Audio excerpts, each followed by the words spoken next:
నమస్కారం అమరావతి న్యూస్ కి స్వాగతం. ఈనాటి వార్తలు. తెలుగుదేశం పార్టీలో ఇకపై పనితీరే ప్రామాణికమని, తప్పులు చేసేవారిని, తేడాగా వ్యవహరించే వారిని మందలించుకుంటానని ముఖ్యమంత్రి టీడీపీ అధినేత చంద్రబాబు తీవ్ర స్థాయిలో హెచ్చరించారు.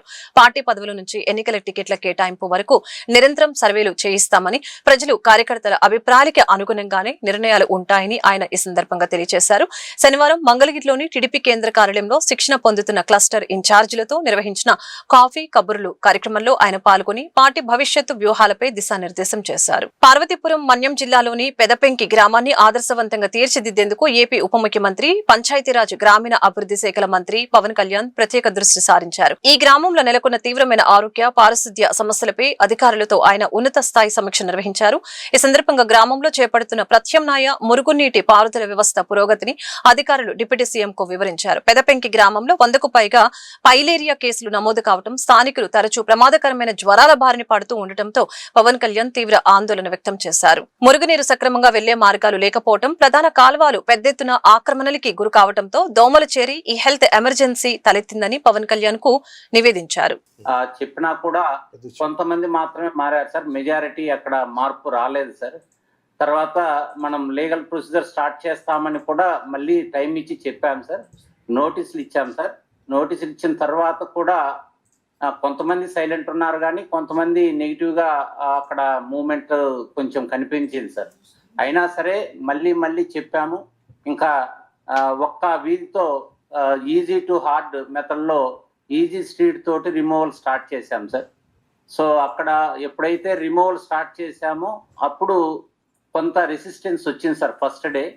ఇంకా తర్వాత మనం police, revenue, Panchayati Raj all departments ని కూడా అక్కడ నిలబెట్టి మొత్తం కూడా నిర్దాక్షిణ్యంగా ఉంటాము, health is ultimate and injustice ని మనం టాలరేట్ చేయమనేటువంటి దాన్ని గట్టిగా అర్థమయ్యేలాగా దాన్ని రిమూవ్ చేయించడం జరిగింది సార్. ఎంత షావుకార్ బిల్డింగ్ అయినా సరే డ్రైన్ మీద ఉంటే నిర్దాక్షిణ్యం కొట్టేయడం అనేటువంటిది స్టార్ట్ చేశాం సార్.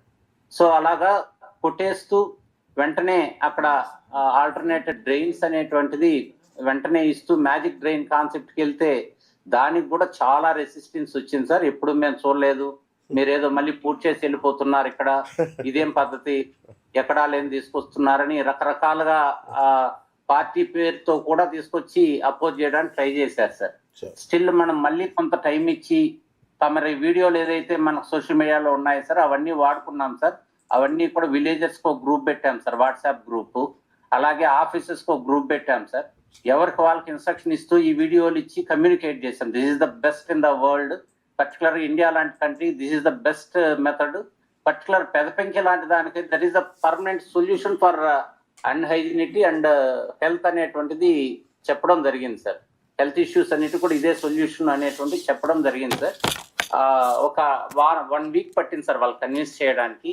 మనం గొడవ పడకుండా వాళ్ళని కన్విన్స్ చేసి ఒక్క వీధి వేస్తాం, మీరు చూడండి, if you satisfy then only we will continue అని కూడా చెప్పాం సార్ నిజానికి. సో వాళ్ళని రిక్వెస్ట్ చేసుకో. సీఎం చంద్రబాబు మనవడి పేరుతో పుష్కర ఘాట్, నారా దేవాంశు పేరు పెట్టి ఆదర్శ ఘాటుగా తీర్చిదిద్దాలని డిప్యూటీ సీఎం పవన్ కళ్యాణ్ ఆదేశించారు. తూర్పుగోదావరి జిల్లా రాజానగరం నియోజకవర్గంలోని మునికూడలి పుష్కర్ ఘాటుకు సీఎం చంద్రబాబు నాయుడు మనవడు మంత్రి నారా లోకేష్ కుమారుడు నారా దేవాంశ్ పేరు పెట్టారు. దేవాంశ్ ఘాటుగా నామకరణం చేసిన అధికారులు ₹1,00,00,000తో ఈ ఘాట్ ను అభివృద్ధి చేయనున్నారు. ఈ ఘాట్ ను ఆదర్శ ఘాటుగా తీర్చిదిద్దాలని డిప్యూటీ సీఎం పవన్ కళ్యాణ్ ఆదేశించినట్లు జనసేన ఎమ్మెల్యే బత్తుల బలరామకృష్ణ తెలియజేశారు. మునుకోడల్ని ఆదర్శ ఘాటుగా అదేవిధంగా ఒక మోడల్ ఘాటుగా తీర్చిదిద్దాలని ఉప ముఖ్యమంత్రి కొనిదెల పవన్ కళ్యాణ్ గారు ఆదేశించడం, దానికి మేమందరం కూడా నడుం కట్టి ఈ యొక్క ఘాట్ను ఆదర్శ ఘాటుగా మనం తీర్చిదిద్ది ఈ ఘాట్ని కూడా త్వరలో ఉప ముఖ్యమంత్రి గారితో ప్రారంభోత్సవం చేసి మనం ఈ ప్రజలకు అందుబాటులో తీసుకొచ్చి దీన్ని విస్తృతంగా ప్రచారం చేసి ప్రజల్లో తీసుకెళ్లి సుమారుగా ₹1,00,00,000 ఖర్చు అవుతుంది. ఘాట్ అభివృద్ధికి అంతా కూడా కలెక్టర్ గారి దగ్గర పెట్టి అలాగే ఉప ముఖ్యమంత్రి వారికి కూడా తీసుకుని వెళ్ళి ఇమీడియట్ గా ఒక వారం రోజుల లోపలే పనులు మొదలుపెట్టి ఘాట్ మోడల్ ఘాట్ గా మేము తీర్చిదిద్దాం. జనసేన పార్టీ తరపున రాజ్యసభ ఎంపీ అభ్యర్థిగా లింగమనేని రమేష్ నామినేషన్ దాఖలు చేశారు. అమరావతిలోని అసెంబ్లీ భవనంలో ఎన్నికల రిటర్నింగ్ అధికారికి నామినేషన్ పత్రాలు సమర్పించారు. ఈ కార్యక్రమంలో కూటమి నేతలు పాల్గొని ప్రతిపాదకులుగా సంతకాలు చేశారు. రాజ్యసభ ఎన్నికల నేపథ్యంలో జనసేన పార్టీ అభ్యర్థిగా లింగమనేని రమేష్ శనివారం అమరావతిలో నామినేషన్ దాఖలు దాఖలు చేశారు. అసెంబ్లీ భవనంలో ఎన్నికల రిటర్నింగ్ అధికారి ఆర్ వనితా రాణికి నామినేషన్ పత్రాలను అందజేశారు. నామినేషన్ దాఖలు కార్యక్రమంలో కూటమి పార్టీల నాయకులు పాల్గొని ప్రతిపాదకులుగా సంతకాలు చేశారు. ఈ సందర్భంగా అసిస్టెంట్ రిటర్నింగ్ అధికారులు ఎం అఖిల్ కుమార్, పి విజయ్ కుమార్ హాజరయ్యారు. అలాగనే మంత్రి కొల్లు రవీంద్ర, ఎమ్మెల్సీ కొన్నిదెల నాగబాబు, ఎమ్మెల్యేలు నక్క ఆనందబాబు, పులివర్తి రామాంజనేయులు, ఎన్ ఈశ్వరరావుతో పాటు కూటమి నాయకులు పాల్గొన్నారు. ఎన్టీఆర్ జిల్లా గొల్లపూడి నందు ఆర్టీసీ బస్సులో ఒక్కసారిగా మంటలు చెలరేగాయి. జగ్గపేట నుంచి విజయవాడ వెళ్లే ఆర్టీసీ బస్సులో గొల్లపూడి వచ్చే వరకు ఒక్కసారిగా ఇంజిన్ క్యాబిన్ లో మంటలు చెలరేగాయి. మంటల్ని గమనించిన డ్రైవర్ బస్సును వెంటనే పక్కన నిలిపివేశాడు. బస్సులోని ప్రయాణికులు అందరినీ సురక్షితంగా బయటకు పంపించారు. దీంతో ప్రమాదం తృతిలో తప్పింది. ప్రయాణికులు అందరూ ఊపిరి పీల్చుకున్నారు.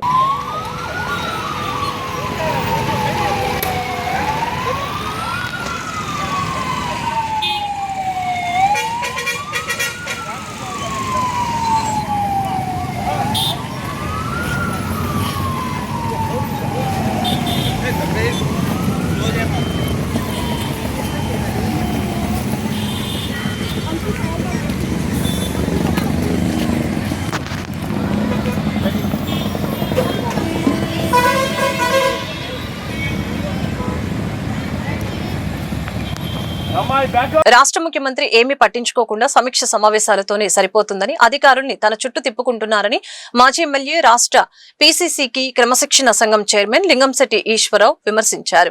ఏమి జరుగుతుందో ఎవరికి తెలియదని కూర్చోపెట్టి మాట్లాడుతున్నారని అన్నారు. శాంతి భద్రతలు క్షీణించాయని, దోషుల్ని అరెస్టు చేసి కోర్టులో హాజరుపరిచే పరిస్థితి లేదని, నియంతృత్వంగా నడుస్తుందని, పోలీసులు కూడా ఇష్టారాజ్యంగా వ్యవహరిస్తున్నారని చెప్పారు. విజయవాడ ఆంధ్రరత్న భవన్ లో మాజీ ఎమ్మెల్యే రాష్ట్ర పీసీసీకి క్రమశిక్షణ సంఘం చైర్మన్ లింగంశెట్టి ఈశ్వరరావు విలేకరుల సమావేశం నిర్వహించారు. ఈ సమావేశంలో ఆయన మీడియాతో మాట్లాడారు. గాది సాయికృష్ణ అనే యువకుడిని కృష్ణలంక పోలీసులు తీసుకువెళ్లి 24 గంటల్లో కోర్టులో హాజరుపరచకుండా ఎక్కడ పెట్టారని ఈ సందర్భంగా ప్రశ్నించారు. విజయవాడ స్టేషన్ లోని ఇటువంటి దారుణమైన పరిస్థితులు ఉంటే రాష్ట్రంలోని ఇతర ప్రాంతాల్లో పరిస్థితులు ఏంటని ఈ సందర్భంగా ప్రశ్నించారు. మానవ హక్కుల రక్షణకు రాజ్యాంగపరమైన చర్యలు తీసుకోవాల్సిన విషయంలో ప్రభుత్వాలు ఎప్పుడూ వైఫల్యం చెందినా ముందుండి పోరాటం చేసేది కాంగ్రెస్ పార్టీయేనని అన్నారు. రాష్ట్రంలో ప్రజల సమస్యల్ని పట్టించుకునే ఏ నాయకుడు లేడని అన్నారు. ఈ రాష్ట్రంలో జరుగుతున్నటువంటి లా అండ్ ఆర్డర్ వైలేషన్, అలాగే శాంతి భద్రతల విఘాతం కలిగేటటువంటి పరిస్థితులు, ఈ రాష్ట్రంలో రూల్ ఆఫ్ లా ఉందా లేదా అనే అనుమానం, అలాగే వాళ్ళు ఈ రాష్ట్రంలో జరిగే సైబర్ నేరాలు, నిన్నగా మరి ఐజీచీలో జరిగినటువంటి పట్టపగల్లో ఇళ్ల దోపిడీ, ప్రతిరోజు ఎక్కడో చోట రోడ్డు ప్రమాదాలు, ఎక్కడ చూసినా కూడా అశాంతికి నిలయంలాగా ఉంది వాడ ఈ కూటమి ప్రభుత్వంలో. ముఖ్యంగా వాడ గాదే సాయికృష్ణ అనేటటువంటి వ్యక్తిని వీళ్ళ మనోళ్ళు మన గుంటూరు జిల్లా నుంచి ఇక్కడ తీసుకురావడం జరిగింది. ఏదో నేరారోపణ మీద ఏదో నాన్ బెయిల్ వారెంట్స్ ఏ ఉన్నాయని తీసుకొచ్చిన తర్వాత పోలీసుల బాధ్యత ఏంటంటే విత్ 24 hours కోర్టులో వాళ్ళని ప్రొడ్యూస్ చేయాలి. ఏదైనా చట్టపరంగా జరగాలి తప్ప చట్టాన్ని చేతులు తీసుకునే హక్కు ఎవరికి కూడా లేదు. అది వాళ్ళు తీసుకున్నారనేటువంటి ఆరోపణ, దాని మీద వాళ్ళ నిరంతర కమిటీ కూడా బెదవాడ బార్ అసోసియేషన్ వారు కూడా కమిటీని, ఆ కమిటీ కూడా అక్కడికి వెళ్ళడం, కొన్ని వాస్తవాలు తీసుకురావడం కూడా జరిగింది. వారు కూడా పోలీస్ స్టేషన్కి వెళ్ళారు, కొంత విచారణ కూడా చేపట్టడం జరిగింది. అందులో భాగంగానే బాధ్యతకు వెళ్ళినటువంటి ఒక జాతీయ పార్టీగా కాంగ్రెస్ పార్టీ కూడా దీని మీద వాళ్ళ ప్రెస్ మీట్ ఏర్పాటు చేయడం కూడా జరిగింది. ఇవాళ ప్రెస్ మీట్ యొక్క ముఖ్య ఉద్దేశం ఏంటంటే అసలు లా అండ్ ఆర్డర్లో ఇవాళ పోలీసుల యొక్క తీరేంటి. ఒక నేరస్తుని తీసుకొచ్చారు, ఎందుకని నేరస్తుని దాసి తల్లిదండ్రులు భయప్రాంతాలకు గురి చేసి ఎందుకు చేస్తున్నారు? అతను టెర్రరిస్టా, లేకపోతే ఏదైనా దేశ ద్రోహ నేరాలకు ఏమైనా పాడిపోయిన వ్యక్తి, ఏమైనా బయటకు వస్తే ఏమైనా పంపలు మూలిపోయే పరిస్థితి ఏమైనా ఉందా అంటే ఇవన్నీ కూడా పద్ధతి ప్రకారం జరుగుతున్నాయి. రాష్ట్ర ముఖ్యమంత్రి ఏమీ పట్టించుకోకుండా సమీక్షా సమావేశాలతోనే సరిపోతూ ఉంది. అధికారులను తన చుట్టూ తిప్పుకుంటూ రోజుకో సమీక్షా సమావేశం, ఏం జరుగుతుందో ఎవరో తెలియదు, కూర్చోబెడతాం, మాట్లాడతాం. అట్లానే తను ఏదో లా అండ్ ఆర్డర్ విషయంలో అనేక చోట్ల అనేక రకాల ఘటనలు జరుగుతున్నాయి. కందుకూరులో కానీ, ముట్లూరులో కానీ అనేక చోట్ల అనేక జరుగుతున్నాయి. దోషుల్ని తీసుకొచ్చి కేసులు పెట్టి వాళ్ళని అరెస్ట్ చేసి కోర్టు గారికి ఆధారపడే పరిస్థితి ఈ రాష్ట్రం లేదు. నియంతృత్వంగా నడుస్తుంది. పోలీసు కూడా వారి ఇష్టారాజ్యంగా వారు నడుస్తున్న విషయం మనందరికీ తెలిసిందే. ఏదైనా ఉన్నా ఇప్పుడు ప్రజలు లా అండ్ ఆర్డర్ కోరుకున్నారు. దొంగతనాలు ఎక్కువ అవుతున్నాయి, నేరాలు ఎక్కువ అవుతున్నాయి. వాటిని అరికట్టాల్సిన అవసరం ఎంతనే ఉంది. ఇప్పుడున్న హోమ్ మినిస్టర్ కూడా మార్చాలనే ప్రయత్నం కూడా జరుగుతుంది. మనం వార్తలు వింటూ ఉన్నాం. ఏదైనా గాదే సాయి కృష్ణ అని చెప్పి సాయి కృష్ణ అనే అతన్ని మరి కృష్ణలంక పోలీస్ స్టేషన్ తీసుకెళ్ళి పోలీసు కానిస్టేబుళ్ళు ఇవాళ వరకు అతని కోర్టుకు ఆధారపరచకుండా మరి తీసుకెళ్ళి అతను ఏం చేశారో ఎవరు తెలియట్లేదు, తల్లిదండ్రులు తెలియట్లా. సభ్య సమాజానికి మనం ఎక్కడున్నాం? తీసుకెళ్ళి వ్యక్తిని 24 అవర్స్లో కోర్టులో ఆధారపరచాల్సిన అవసరం ఉంది. ఆధారపరచలేదు. మనిషి ఎక్కడున్నాడు తెలియాల్సిన పరిస్థితి ఉంది. మార్కాపురం నుంచి గాదే సాయికృష్ణ తీసుకురావడం జరిగింది. వెంటనే వాళ్ళ అమ్మగారు వెళ్ళి అడిగితే ఫోన్ లాక్కున్నారంట స్టేషన్లో. ప్రతి పోలీస్ స్టేషన్లో ముందు మనిషి వెళ్ళగానే ఫోన్ లాక్కోవడం ఒక ఆనవాయితీ అయిపోయింది. నిజాయితీగా ఉండి police station law and order control పెట్టి సీసీ కెమెరాలు పెట్టుకున్న వాళ్ళు ఏదన్నా అడగటానికి వస్తే ఫోన్ తీసేసుకోవడం ఎందుకు? ఏమన్నా దొంగ పని చేస్తున్నారా? లేకపోతే లా అండ్ ఆర్డర్ని దేశాన్ని కాపాడే పోలీసులో మీరు ఎప్పుడు చూసినా ఫోన్ లాక్కోవడం అదొక ఆచారం అయిపోయింది. ఎప్పుడైతే గవర్నమెంట్ రాజకీయాలకి పోలీసులను వాడిందో పోలీసులు సొంత పనులకి లా అండ్ ఆర్డర్ని వాడుతున్నారు. ఈ గాది సాయికృష్ణ మిస్సింగ్ హైకోర్టులో లాయర్లు పౌరొక్క సంఘం బెజవాడ బార్ అసోసియేషన్ వాళ్ళు వేశారు. దాని మీద ఒక వారంలో వాళ్ళు ఎక్స్ప్లెనేషన్ ఇవ్వాల్సి ఉంది. మాకు తెలిసిన ఇన్ఫర్మేషన్ ప్రకారం సిఐ గారే మీ అబ్బాయి ఇక రాడు, మీ అబ్బాయి పని అయిపోయిందని అన్నట్టుగా వాళ్ళ తల్లిగారు మాకు ఇన్ఫర్మేషన్ ఇచ్చారు. ఈ విధంగా లా అండ్ ఆర్డర్ని చేతిలో తీసుకొని కోర్టులని, లాయర్లు, చట్టాలని కూడా దృష్టిలో పెట్టుకోకుండా మీరే శిక్ష అమలు చేసే లెక్క అయితే ఈ రాజ్యాంగం ఎందుకు, ఈ లాయర్లు ఎందుకు, ఈ కోర్టులు ఎందుకు? పోలీసులు తమ కర్తవ్య తీసుకొని కోర్టుకి ప్రొడ్యూస్ చేయకుండా ఈ విధంగా ప్రవర్తించినందుకు మన హోమ్ మినిస్టర్ గారు చిన్నదానికి సైకిల్ మీద తిరిగేసి పబ్లిసిటీ స్టంట్లు తప్ప లా అండ్ ఆర్డర్ని కంట్రోల్ చేసే పద్ధతిలో ఏమీ లేదు. మేడం గారు ఇమీడియట్గా ప్రెస్ మీట్ చేసి గాది సాయికృష్ణ వివరాలు 24 గంటల్లో బయట పెట్టాలని. దేవుడి సర్వీస్ ఇనాం భూములని విలేజ్ సర్వీస్ ఇనాం భూములుగా చిత్రీకరిస్తూ రాష్ట్రంలో నిబంధనలకు విరుద్ధంగా 1,38,848 ఎకరాల దేవాలయ భూముల్ని ప్రైవేట్ వ్యక్తులకి కట్టపెట్టేందుకు కూటమి ప్రభుత్వం పెద్ద కుట్రలకి తెరలేపిందని వైఎస్సార్ కాంగ్రెస్ పార్టీ నాయకుడు పోతిన మహేష్ తీవ్ర స్థాయిలో ధ్వజమెత్తారు. వంటంలోని తన కార్యాలయంలో ఏర్పాటు చేసిన విలేకరుల సమావేశంలో ఆయన మాట్లాడారు. భగవంతుడు శాశ్వతమని, ఆయనకు సేవ చేసే సేవకులు మాత్రమే మారుతూ ఉంటారని పేర్కొన్న ఆయన సేవ ఆగిపోతే ఆ భూమి తిరిగి దేవాలయానికి చెందుతుందని ఈ సందర్భంగా స్పష్టం చేశారు. ముఖ్యమంత్రి నారా చంద్రబాబు నాయుడు, ఉప ముఖ్యమంత్రి పవన్ కళ్యాణ్, మంత్రి నారా లోకేష్, బీజేపీ నేత మాధవులు ఈ నిజాన్ని గ్రహించాలని హితవు పలికారు. భగవంతుడు శాశ్వతం, సేవకులు మారుతూ ఉంటారు. భగవంతుడి భూముల మీద భగవంతుడికి మాత్రమే హక్కు ఉంటుంది, వేరే వాళ్ళకి ఎప్పటికీ హక్కులు ఉండవు అనేటువంటి ఒక సాధారణ అంశాన్ని చంద్రబాబు నాయుడు గారికి, పవన్ కళ్యాణ్ గారికి నిజంగా నేను తెలియజేయడం అనేది కాస్త ఇబ్బంది పడేటువంటి అంశం. దేవాదాయ ఇనాం భూములు అంటే దేవుడికి సేవ చేసినంతసేపు మాత్రమే సేవకులకి దేవుడి భూముల మీద ఐవేసి తినే హక్కు ఉంటుంది. ఒక్కసారి సేవ నిలిపివేసినా, అటువంటి వ్యక్తులు సేవ చెయ్యకపోయినా దేవుడి భూముల మీద ఐవేజు పొందే హక్కు ఉండదు, ఎటువంటి హక్కులు రావు. ఆ భూములు ఎప్పటికీ కూడా దేవాలయాలకి, దేవుడికి చెందుతాయని చాలా స్పష్టంగా తెలియజేస్తూ ఉన్నాం.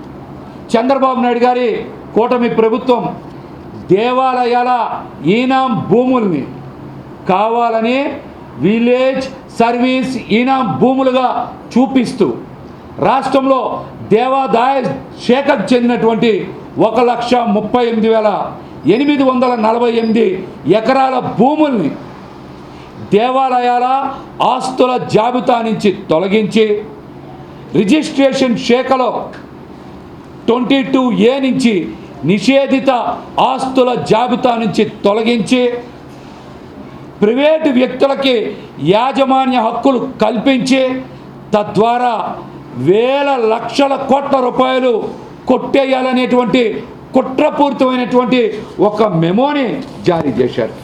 ఆ మెమో 214/2026. ఈ మెమో 214/2026 ఏప్రిల్ 17వ తారీఖున విడుదల చేశారు. ఈ మెమో యొక్క సారాంశం ఏంటంటే, దేవాలయాలకు చెందినటువంటి 1,38,848 ఎకరాల భూముల్ని దేవాలయాలకు చెందినవి కావని, దేవాలయాల ఆస్తుల జాబితా నుంచి తొలగించి రిజిస్ట్రేషన్ శాఖలో నిషేధిత జాబితా నుంచి తొలగించి ప్రైవేటు వ్యక్తులకి శ్యామలానగర్ రైల్వే గేటు వద్ద ఆర్ఓబి వద్దు ఆర్ఓబిని మాత్రమే ఏర్పాటు చేయాలని Shyamala Nagar railway gate residential welfare association నాయకులు భగీరథ బాబు, మహతి శంకర్, సూర్యనారాయణ, శ్రీనివాసరెడ్డి, మల్లారెడ్డి ప్రభుత్వానికి విజ్ఞప్తి చేశారు. గుంటూరు నగరంలోని మహాత్మా గాంధీ కాలేజ్ ఎదురుగా గల ఓ కళ్యాణ మండపంలో ఏర్పాటు చేసిన మీడియా సమావేశంలో వారు మాట్లాడారు. ప్రస్తుతం శ్యామలానగర్ గేటు 36 అడుగుల నుంచి 40 అడుగులు మాత్రమే వెడల్పు ఉందని చెప్పారు. సడన్ గా ఆర్ఓబి నిర్మాణం చేపట్టడం వల్ల 80 అడుగుల స్థలం బ్రిడ్జి నిర్మాణానికి కావాల్సి వచ్చిందని, దీని వలన ఎన్నో కుటుంబాలు నష్టపోతాయని చెప్పారు. ఏటి అగ్రహారం ఆర్ఓబిలు దగ్గరగా ఉన్నాయని, నల్లపాడు పలకలూరు మధ్య ఆర్ఓబి నిర్మాణానికి శంకుస్థాపన చేయడం జరిగిందని ఈ సందర్భంగా తెలియజేశారు. ఆర్ఓబి నిర్మాణం చేయకుండా ఆర్ఓబి నిర్మాణం చేస్తే కోర్టుకి వెళ్తామని హెచ్చరించారు. ఇష్యూ ఏంటంటే, ఇక్కడ శ్యామలానగర్ రైల్వే గేట్ దగ్గర రైల్వే వర్క్స్ ప్రోగ్రామ్ కింద 2011-2012లో ఆర్ఓబి శాంక్షన్ అయింది, అప్రూవ్ అయింది. దానికి రిఫరెన్స్ ఏంటంటే రైల్వే బడ్జెట్ 2012. సో దాని మీద ప్రాసెస్ కంటిన్యూ అవుతా 2025 దాకా కంటిన్యూ అవుతా వచ్చింది. ప్రిలిమినరీ శాంక్షన్స్ అన్ని కూడా అయిపోయినాయి, డిజైన్స్ కూడా వేయటం అయిపోయింది. కానీ ఆలాక్షణంగా 2025 జూన్లో ఆర్ఓబి అని చెప్పేసి preliminary formal sanctions central railway minister ఇచ్చారని మాకు తెలిసింది. సో దానివల్ల ఈ యొక్క ఎల్సీ లైన్ అన్నది యాక్చువల్గా ఆర్ఎన్బి వాళ్ళు, రైల్వే వాళ్ళు, మున్సిపాలిటీ జాయింట్ ఇన్స్పెక్షన్ లో ఆర్ఓబి ఈజ్ నాట్ ఫీజబుల్ అని వాళ్ళు రిపోర్ట్ ఇచ్చారు. 2010లోనే ఇచ్చారు. ROB is not feasible, only RUB is feasible అని చెప్పి ఇక్కడ రిపోర్ట్ ఇచ్చారు. కాబట్టి ఆర్యూబి ప్రకారమే మీరు పాలించవలసిందిగా, ఇక్కడ రైల్వే అండర్ పాస్ నిర్మించవలసిందిగా మేము కోరుతున్నాం. అది మెయిన్ ఫైనల్ ప్రాసెస్. ఎందుకు ప్రస్తావిస్తున్నాం అంటే, మాకు ఇక్కడ రైల్వే ఓవర్ బ్రిడ్జి నిర్మించినందువలన దాదాపు 80 నివాస గృహాలు కూల్చివేయటం జరుగుతుంది. ఎప్పుడైతే ఈ కూల్చివేత జరిగిద్దో, గత ఎన్నో సంవత్సరాల నుంచి ఇక్కడ ఇల్లు నిర్మించుకొని ఇక్కడే నివాసం ఉంటున్నటువంటి వారము మేము ఈ ప్రదేశం వదిలేసి వేరే ప్రదేశాన్ని పోవలసి వచ్చింది. ఎందుకు మీరు అంత డ్యామేజ్ జరిగిద్దంటే, ఇప్పుడు ఉన్నటువంటి రోడ్డు 40 అడుగులు లేదు, ఓన్లీ 36 అడుగులే ఉన్నది. అక్కడక్కడ 40 అడుగులు ఉంది. అంటే అటువైపు ఇటువైపు 20 అడుగులు పోతే ఇల్లు చాలా డిస్ట్రక్షన్ జరిగింది. మనకు తెలుసు, ఓవర్ బ్రిడ్జి కట్టగానే దాని పక్కన గోడ కడతారు. మన ఇంట్లో నుంచి బయటకు వచ్చే పరిస్థితి కూడా లేనటువంటి పరిస్థితి. కాబట్టి కాంపెన్సేషన్ కూడా చాలా ఎక్కువ ఇవ్వాల్సి ఉంటుంది. కాబట్టి ఓవర్ బ్రిడ్జి విషయాన్ని మరలా పరిశీలించి, ఇంతకుముందే గతంలో ప్రభుత్వం వారు ఈ 3 శాఖల వారు ఆర్యూబిని అప్రూవ్ చేసినారు. కాబట్టి ఆమోదం తెలిపినట్టు కూడా ప్రభుత్వ రికార్డులో ఉంది. కాబట్టి ఆర్యూబి ఆలోచనని వదులుకొని ఆర్యూబినే నిర్మించవలసిందిగా మేము అందరం కలిసి ప్రభుత్వానికి మనవి చేస్తున్నాం. మీరు ఆర్ఓబి ఈ ట్రాఫిక్ క్లియరెన్స్ కోసం అంటే, ఇంతకుముందు నేను మీకు తెలియజేసిన ఆల్టర్నేటివ్ రూట్స్ విషయం నేను ఎందుకు చెప్పాల్సి వచ్చిందంటే, మీరు ఇంకా ఆర్ఓబి కట్టుకోవాలనుకుంటే మా ఎన్జిఓ కాలనీ రోడ్డు మీకు తెలుసు, మాస్టర్ ప్లాన్ లో ఉంది, మీరు చూసినా కూడా తెలిసింది. స్ట్రైట్ గా లేదు, చాలా వంకర టెంకర్ జరిగింది. నల్లబాటు రోడ్లో కలవాలన్నా కూడా రాజశేఖర్కి బొమ్మ ఇంకా వంకరలు జరిగింది. ఈ రైల్వే గేట్ కాడి నుంచి నల్లబాటు రోడ్డు వరకు కూడా స్ట్రైట్ రోడ్డు కాదు ఇది అని కూడా తెలియజేస్తున్నాం. ఆ ఆర్ఓబిఏ నిర్మించాలి. ఇంకా మేము అనుకోవటం ఏంటంటే, ఇన్ని ఆల్టర్నేటివ్ ఆడ పలకలూరు రోడ్డు ఉంది, ఇటు కంకరకొండ రోడ్డు ఉంది, ఏటి అగ్రహారం రోడ్డు ఉంది. కాబట్టి హైదరాబాద్ నుంచి వచ్చే ట్రాఫిక్ క్లియరెన్స్ కి ఇక్కడ ఆర్ఓబి నిర్మించవలసిన అవసరం లేదు, ఆర్యూబి సరిపోయింది అనుకున్నాం. ఇంకా మీరు ఆర్యూబీ కావాలి అనుకుంటే మేము ఇప్పుడు సజెస్ట్ చేసినట్టుగా alternative routes suggest. Junior assistant Syed Mahaboob Basha పదవి విరమణ కార్యక్రమం గుంటూరు నగరంలోని ఎన్జిఓస్ కళ్యాణ మండపం నందు ఘనంగా నిర్వహించడం జరిగింది. కార్యక్రమంలో గుంటూరు జిల్లా క్షయ నివారణ కార్యాలయంలో పనిచేస్తున్న తోటి ఉద్యోగులు పాల్గొని ఘనంగా సత్కరించి అభినందనలు తెలిపారు. ఈ సందర్భంగా సయ్యద్ మహబూబ్ బాషా స్నేహితులు మీడతో మాట్లాడారు. నీతిగా నిజాయితీగా ఉద్యోగ బాధ్యతను నిర్వహించి తోటి ఉద్యోగులకు ఆదర్శంగా సయ్యద్ మహబూబ్ బాషా నిలిచాడని ఈ సందర్భంగా కొనియాడారు. సయ్యద్ మహబూబ్ మహబూబ్ బాషా మాట్లాడుతూ జిల్లా క్షయ నివారణ కార్యాలయంలో గత 37 సంవత్సరాలుగా ఉద్యోగ బాధ్యతలు నిర్వహించినందుకు చాలా సంతోషంగా ఉందని తెలియజేశారు. అవినీతికి అక్రమాలకు తావు లేకుండా తోటి ఉద్యోగస్తులు సక్రమంగా పనిచేయాలని ఆకాంక్షించారు. నా పదవీ విరమణ సందర్భంగా విచ్చేసి నన్ను ఆశీర్వదించిన ప్రతి ఒక్కరికి కృతజ్ఞతలు తెలియజేస్తున్నానని అన్నారు. టీబీ కంట్రోల్ ఆఫీస్ లో జూనియర్ అసిస్టెంట్ గా వర్క్ చేస్తూ మొన్న 31 మే 2026 రిటైర్ అయ్యారు. ఆయన జూనియర్ అసిస్టెంట్ గా చేస్తూనే INTUC లో కావచ్చు, తర్వాత NGOs లో కావచ్చు, APGA లో కావచ్చు, చాలా యూనియన్ కి సంబంధించిన ప్రాబ్లమ్స్ ని సాల్వ్ చేయడం కావచ్చు, లేకపోతే ఎవరికైనా ఏం ప్రాబ్లం ఉన్నా కానీ తనే తన ఫ్యామిలీ లాగా ముందుకొచ్చి చాలా హెల్ప్ అయితే చేశారు.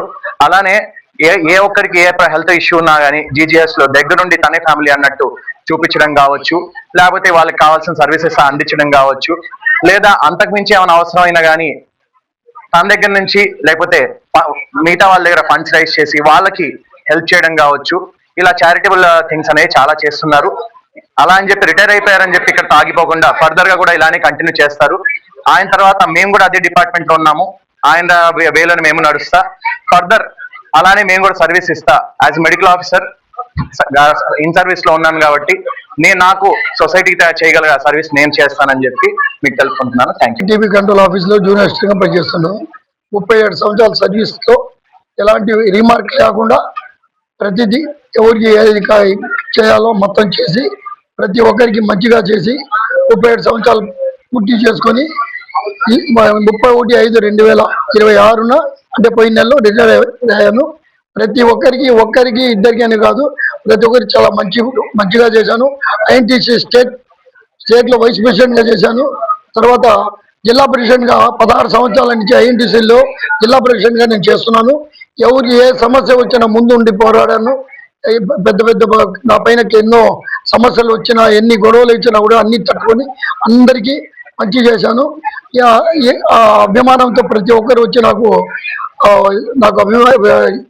అభినందనలు తెలిపినందుకు అందరికీ ధన్యవాదాలు. కామ్రేడ్ చంద్ర రాజేశ్వరరావు గారు భారత స్వాతంత్ర సమరయోధుడు, న్యాయవాది, తెలంగాణ సాయుధ పోరాటంలో నాయకుడు అని సిపిఐ రాష్ట్ర కార్యదర్శి గుజ్జల ఈశ్వరయ్య అన్నారు. ఈ సభలో సిపిఐ నగర కార్యదర్శి ఆకిటి అరుణ్ కుమార్ అధ్యక్షత వహించారు. ఈశ్వరయ్య మాట్లాడుతూ చంద్ర రాజేశ్వరరావు తీరాంధ్ర ప్రాంతపు సంపన్న రైతు కుటుంబంలో జన్మించారని 28 సంవత్సరాలకు పైగా భారతీయ కమ్యూనిస్టు పార్టీకి జాతీయ ప్రధాన కార్యదర్శిగా ఉండి 1992లో అనారోగ్య కారణాల వల్ల విరమించుకున్నారని, అంతర్జాతీయ కమ్యూనిస్టు దృక్పథంతో సామ్రాజ్యవాద వ్యతిరేక శాంతి ఉద్యమాలను ముందుకు తీసుకువెళ్లినందుకు రాజేశ్వరరావును ఆర్డర్ ఆఫ్ లెనిన్ అవార్డుతో, Soviet Union order of Dimitrov అవార్డుతో, బల్గేరియా అలాగనే చెక్లసోవేకియా, మంగోలియా దేశాలు అవార్డుతో సత్కరించినట్లు ఈ సందర్భంగా తెలియజేశారు.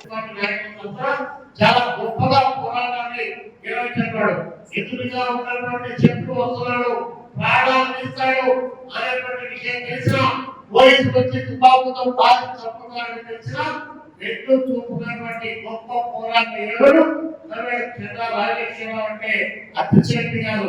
ఈ భారతదేశంలోనే కాదు, ప్రపంచ దేశాల్లో ఉన్నటువంటి అనేక దేశాల చేత ఆయా దేశాల్లో ఉన్నటువంటి ప్రతిష్టాత్మకమైనటువంటి అవార్డులు అందుకున్నటువంటి గొప్ప వ్యక్తి. సోవియట్ యూనియన్ కమ్యూనిస్ట్ పార్టీ అధికారంలో 1915లో జాగ్రత్తలు కోసి నాయకత్వం ఆ విషయాల్లో ఆర్డర్ అవార్డులు పొందినటువంటి ఏకైక వ్యక్తి భారతదేశంలో చంద్ర రాజేశ్వరరావు అంటే మరి మనం ఒకసారి ఎలాంటి లేదు, ఎలాంటి ప్రశ్నలు, ఎలాంటి పోరాట యోధులు భారత కమ్యూనిస్ట్ పార్టీ కళలో వాళ్ళ తల్లిదండ్రులు అయినప్పటికీ ఆ తల్లిదండ్రులు ఈ దేశం కోసం వాళ్ళ పిల్లలు ఇలా త్యాగాలు అందిస్తే ఆ త్యాగాలు ఉద్యమించినటువంటి గొప్ప వ్యక్తి చంద్ర రాజేశ్వరరావు.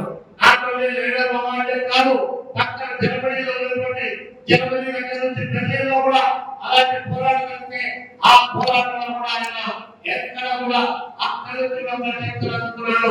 అదేవిధంగా భారతదేశానికి పాకిస్తాన్కు మధ్య యుద్ధం వచ్చి తగ్గొస్తే ఇందిరాగాంధీ గారి నాయకత్వంలో ఇందిరాగాంధీ ప్రధానమంత్రిగా ఉంటే మరి ఈ దేశం పైన పాకిస్తాన్ వాడు దండయాత్ర చేస్తా ఉంటే అలాంటి పాకిస్తాన్ దండయాత్రను వ్యతిరేకిస్తూ ఈ భారతదేశంలో ఉన్నటువంటి ఈ వీర జవాన్లు ఎవరైతే వాళ్ళ సైన్యం ఉందో ఆ సైన్యం మధ్యనే పోయి భారత కమ్యూనిస్ట్ పార్టీ జనరల్ సెక్రటరీ గా ఈ భారత దేశానికి కంటికి రెప్పలాగా మీరు కాపులా కాస్తున్నారు, శత్రు దేశంపై మీరు యుద్ధం చేస్తున్నారు. మీకోసం కమ్యూనిస్ట్ పార్టీ శ్రేణులు భారతదేశంలో మీకు అండగా నిలబడతాయని చెప్పి శత్రు దేశానికి సైతం. ఈ వార్తలు ఇంతటితో సమాప్తం. మరొక బులెటిన్ మళ్ళీ కలుద్దాం. నమస్కారం.